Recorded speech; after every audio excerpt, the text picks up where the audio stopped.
Hi, I'm Joseph Phillips. I teach project management on Udemy. In this lecture, I want to share with you, how do you earn the PMP? It's one of the most common questions that I receive, so let's just answer it now.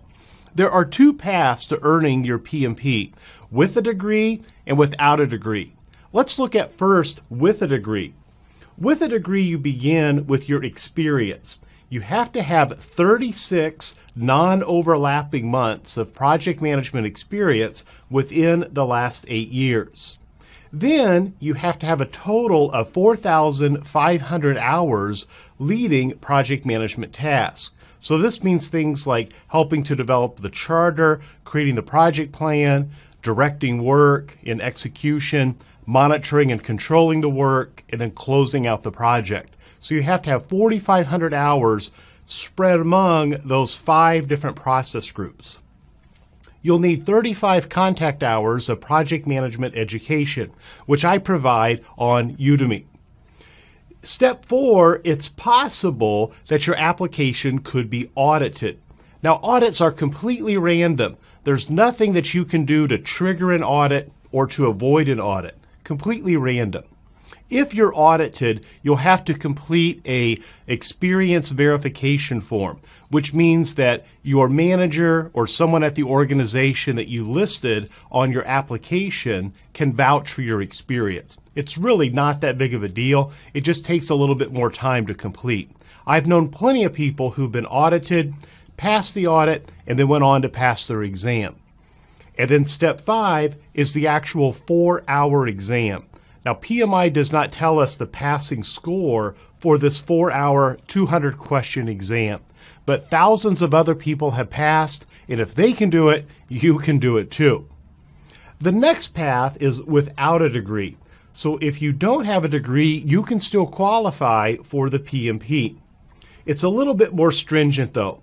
Step 1 is within the last 8 years, you have to have 60 non-overlapping months of PM experience. You'll need 7,500 hours leading project management tasks. You'll still have to have the 35 contact hours of project management education. You may be audited, and you have to pass the 4-hour exam. So those are the two paths to earning the PMP. Now, another question that I receive often is, what about these unique months of experience? What does that mean? The unique months of experience, as we see here, tells us that when 2 projects overlap, the months that they overlap does not count as a unique month of experience. So, for example, you can see Project 1 and Project 2 overlap there for several months. Well, the months of February, March, April, and May, where those overlap, that would only count as February, March, April, and May. 4 months of experience, not 8. In this example, this project manager has lots of projects from January all the way through December.